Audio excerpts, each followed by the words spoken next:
I'm Sherry. Welcome to Stories.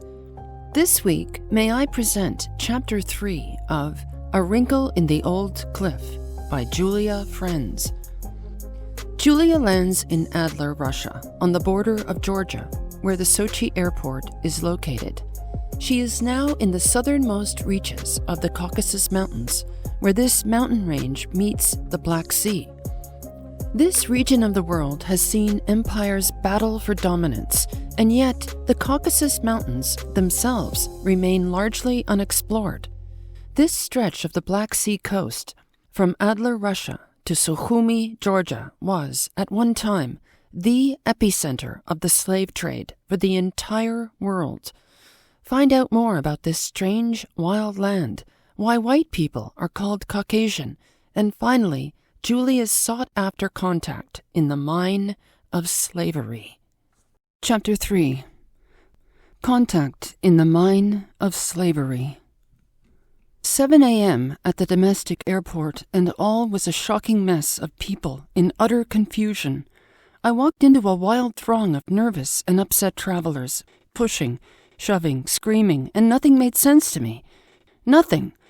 I was rapidly going into complete culture shock. I thought of the jar of bugs my Uncle John used to collect, and then my brother and I would sit on the back porch and watch them all fight. The June bug always got bullied and ganged up on the most. I felt like a June bug. How was I going to get on my flight to Sochi? I finally pushed my way through these crazy people to the counter. I took out my passport and ticket, showed it to her, and it was like I had said, "Open sesame." She motioned me to come with her. She ushered me into a waiting room where there were calm, normal-looking people, sitting patiently, waiting for a flight. I thanked her. I made my flight, and I never understood what I had seen outside of that room. The heat was intense. As I stood outside the little airport in Adler, Russia, on the border with Georgia, going on 48 hours without sleep, except for the stopover at the Minsk Hotel, where I was awoken in the middle of the night by a phone call. So here we are, Sochi, resort town on the Black Sea. It was the only seaside resort left in Russia after the fall of the Soviet Union in 1991. They used to have the Baltic countries, with Riga being popular, and Yalta on the Crimea, of course, which they bear-clawed back in 2014. And Lake Ritsa in the Caucasus. However, the Russians may no longer call the Baltics and the Caucasus their own. In the past, these vacation spots catered to the party big shots and visiting heads of state. Now what's left is Sochi. It's a working-class version of tropical paradise. Wait a second, what do I mean, working class? The whole country is a workers' class and a workers' paradise. Janitors are paid slightly less than doctors. If you have ever been to a country run by communists, you will find the same low quality, low standards of service and infrastructure, and lack of consumer products, because the human initiative has been extinguished. No one can make a profit or get ahead. Everyone is equally poor. Products and services are not sold by someone who can profit. They are sold by people whose labor profits the state, and therefore there is no pride of ownership. No one owns private property. The problem with that is people like having their own things. The abolition of self-interest is completely at odds with human nature. I stood there looking around and thinking about my next move. I'm supposed to meet Tanya's mother, Anna, who is in her 70s. She also has a thick, voluptuous mane of strawberry jam-colored hair. I had a picture of her, but as I looked all around me, it became unnervingly clear that she just wasn't there. In fact, the whole plane load of people that I had been with weren't there either. They had somehow dispersed at an amazing rate. Maybe it was the war. My first instinct, to go with the herd, was no longer an option. I was alone, except for the Russian soldiers and their trucks, the refugees fleeing the conflict in Abkhazia, the Georgian taxi drivers, and the old women selling sunflower seeds. Hot, dusty, and again, chaotic. The airport is 5 miles from the border with Abkhazia. There is a war going on only a few miles away. In 1931, Abkhazia was forced to share the same borders with Georgia, and now they want it out. Stalin and Beria cooked this up. Stalin was Georgian, and Lavrentiy Beria was Abkhazian. Lavrentiy Beria was also a serial killer of young women and girls who worked as the Soviet chief of the secret police and was Stalin's second in command. I suspect that they arranged this because Georgia and Abkhazia are Christian countries. The rest of the Caucasus is Muslim and pagan. Pagans who worship the spirits of the mountains deep in the gloomy crevices where remote pockets are flanked by giant firs and rustling springs, and pagans who became the choice cut for slave traders when they came calling. The Caucasus, or Kavkaz, as the Russians call it, is about the size of New England. It is a mountainous region of land located between the Black Sea and the Caspian Sea. Abkhazia stretches from the Black Sea coast into the Caucasus Mountains. In these mountains are many ancient tribes of mountain people. Abu al-Fida, Syrian geographer and historian from 1273 to 1331, was the first to call the Caucasus Jabal al-Alsan, mountain of tongues, due to the many languages spoken there. The Abkhaz language is found nowhere else in the world but here. The widest, deepest caves in Eurasia exist inside these mountains. Over 60 species of plants and the tallest beech and fir trees are exclusive to the Caucasus. The Abkhazian bee has the world's longest snout, and the Great Silk Road stretched through Abkhazia land, connecting the Mediterranean Sea with India and China. From time immemorial, slaves have been extracted from the Caucasus Mountains on the north shore of the Black Sea. This shoreline was known as, quote, the Slave Coast, unquote, to the ancient Greeks as far back as the 6th century B.C. It was also known as the Mine of Slavery. The capital of Abkhazia, present-day Sukhumi, was called Dioscuriada in ancient Greece. Dioskurios means twin boys of Zeus. These boys helped shipwrecked sailors, and people would make sacrifices to them for favorable winds. It was from here that slaves were loaded up and sent all over the world. Those Greek temples didn't build themselves, and neither did the Athenians, the Thebans, the Corinthians, nor any Greek citizen build them. They relied on slaves, as did the rest of the world. In the 3rd century B.C., Polybius wrote that the amount of humans captured as slaves from the northern Black Sea shores were more than anywhere else in the known world. Continuing into the 1st century, the Roman writer Strabo described Dioscurias as the major port of the Black Sea slave trade. By the 10th century, Abkhazia had grown to border Armenia. However, slaves were not always the master's plow and scythe, or oar in a galley ship, which was the hardest fate of all. Most grand viziers of the Ottoman Empire were slaves. Male Christian children from Eastern Europe were taken captive and educated to become grand viziers, the highest-ranking government officials answerable only to the Sultan himself.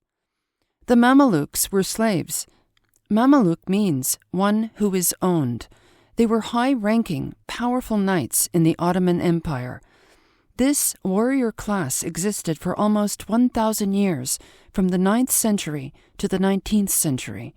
Some of them even became sultans, and there were even sultans whose mothers were Caucasian. What is even more fascinating about the Abkhazians and their fellow Caucasians is the answer to why white people are called Caucasian. Have you ever wondered why white people are called Caucasian? And if you are white and someone describes you as Caucasian, please tell them to stop using that term of enslavement. The word Circassian, meaning a mountain people north of Abkhazia, is used interchangeably with Caucasian. The Circassian slave trade has also been referred to as the Caucasian slave trade. By 1443, the Ottomans had Constantinople completely surrounded. The Pope ordered a crusade to go to Constantinople and beat back the Muslims. The crusade only got as far as Bulgaria, where they were cut down. Europe saw the writing on the wall. When, not if, Constantinople falls to the Muslims, the slave supply will be cut off.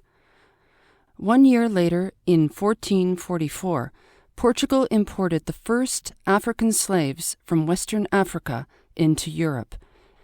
And in 1453, Constantinople finally did fall to the Ottomans.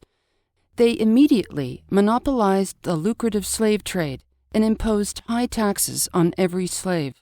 Europe had lost their access to cheap, white labor. The Italians, namely the Venetians and Genoese, also lost their slave ports on the Black Sea. What continued under the Ottomans was the biggest trafficking in white slaves the world had ever seen. In fact, so many Poles were shipped off as slaves from the Crimean port of Kaffa that the second language there was Polish.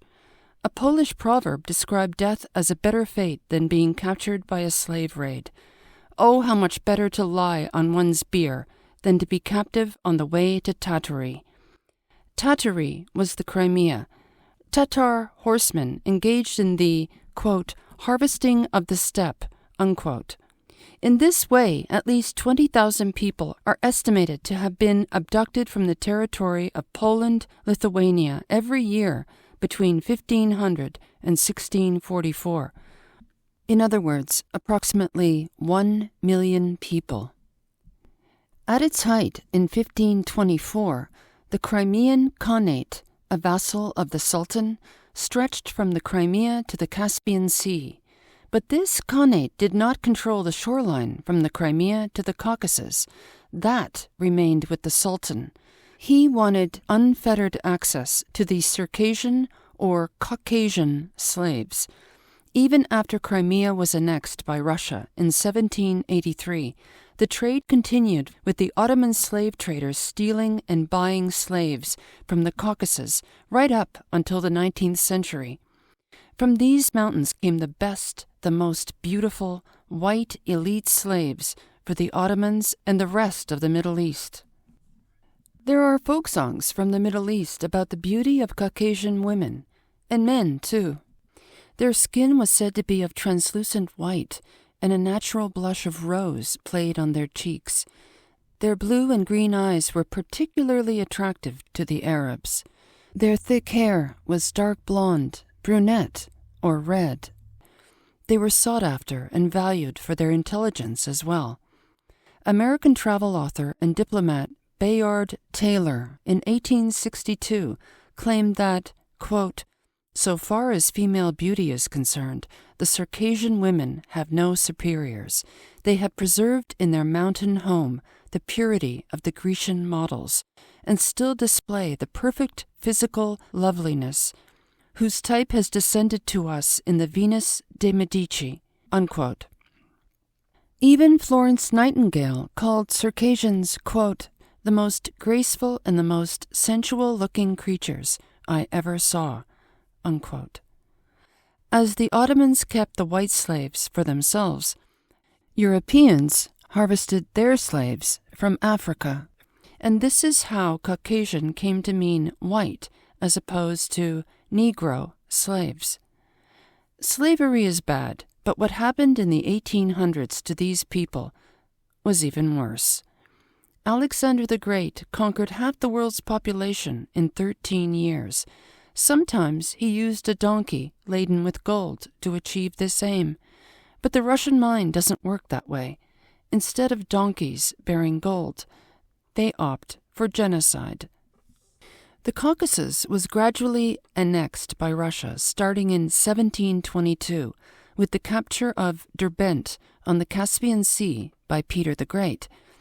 Between the early 1800s and May 21st, 1864, Russia carried out the genocide of the mountain people known as the Caucasus War or Russian Caucasus War.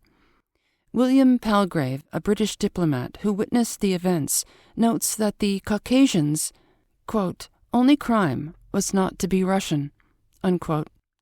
94 to 97% of the population was killed or forced to flee. That is approximately 1 to 1.5 million people. Some say it was the biggest genocide of the 19th century. It was a really tough fight for the Russians because these tribes had never been conquered before. Taken as slaves, yes, but their mountain home had never been invaded and then stolen. Between 1856 and 1866, at least 500,000 Circassians were exiled from the Caucasus by Russia. The New York Daily Times reported on August 6, 1856, quote, that never, perhaps at any former period, was white human flesh so cheap as it is at this moment, unquote. This was because the market in Constantinople, which is now Istanbul, was flooded with Caucasian girls before the Russians reoccupied the Black Sea coast of the Caucasus. They were at that time in a tug-of-war over that coastline with the Ottomans. But slavery never really ended for this part of the world. The Soviet Union was also a slave state. For their labor, people did not get a fraction of what they could get in a laissez-faire capitalist society, and they were forbidden to leave and look for a better life. In March 1991, Abkhazia voted to be an equal but separate state in the Russian Federation, but Georgia voted for its disintegration. Game on. The war started in July of 1992, after Abkhazia declared independence. The massacre of Sukhumi occurred on September 27, 1993. Georgian civilians believing in a ceasefire had chosen to stay in Sukhumi, but it was a trick. After Georgia moved out all its heavy artillery, separatist militias moved in. When I hear the word militia, it gives me pause. I am thoroughly convinced that militias are made up of psychopaths. No other word describes best what these militias did to every man, woman, and child they found in the street, in their homes, in the backyards, or the hospitals. They tortured and slaughtered about 1,000 people in one day and caused the immediate expulsion of another 50,000. But the job was done. Control of Sukhumi, the ancient capital of Abkhazia, passed from Georgian to Abkhazian hands. After more fighting, an agreement was finally signed in Krasnodar in May 1994 to allow Abkhazia entry into the Association of the Republics, Krais, and Regions of the North Caucasus and the south of Russia. I only wish I knew that there was a war going on before I set out. Nobody told me. Even my father, who is glued to the TV every night, watching the news, should have said something. Tanya didn't mention it. For some reason, no one felt it was an issue. But the fighting never did spill over into Russia, so really there was no problem. One can live right next to a war and have nothing warlike happen to them, except sit at the train station on sunny mornings, drink coffee, and watch the endless procession of sad, tired refugees pour into the city, carrying everything they own with them. I wondered where they would go. Did they have Russian people to stay with? How would they survive? Where would their next meal come from? As I said, it was a very small airport, and there seemed to be no clearly defined reception area for arrivals. Then I remembered there was no baggage carousel either. Where are my things? Panicking, I hurried back inside and found a woman at the only counter, which was an in-tourist, who spoke very good English. She led me back outside and said that she would get someone to go and get my luggage. I explained to her that I was looking for an older woman with lots of thick, red hair. I mean, really, was that part of her job? To scrutinize all the travelers in case some ditz comes up and asks her if she's seen a particular person? However, I did ask her, "Where have all the people gone?" She pointed to the other end of the airport, where a line of kiosks stood. There seemed to be more excitement at that end, more people. Maybe my Anna, my only connection in an otherwise totally alien environment, was among them. I nodded. Yes, of course. I must make my way over to that overheated throng. Just then, a large, filthy, camouflaged green truck appeared in front of us. I followed the English-speaking woman to the back of the truck and saw my 2 items of luggage. Just mine. How odd. The driver passed me my extra-large fluorescent green backpack and turned to leave. "Excuse me, that's mine too," I said in Russian. Yes, sir, I was really getting bold now. I actually said my first words to a real Russian in the country of Russia itself. I guess the other passengers from Intourist didn't bring any big bags with them, and Aeroflot broke my suitcase handle. Then I felt the hard stare of an elderly red-headed person on my right. I hope you enjoyed Chapter 3 of A Wrinkle in the Old Cliff by Julia Frenz. May you always find a good book to read, and may all your stories end well. Thank you for listening.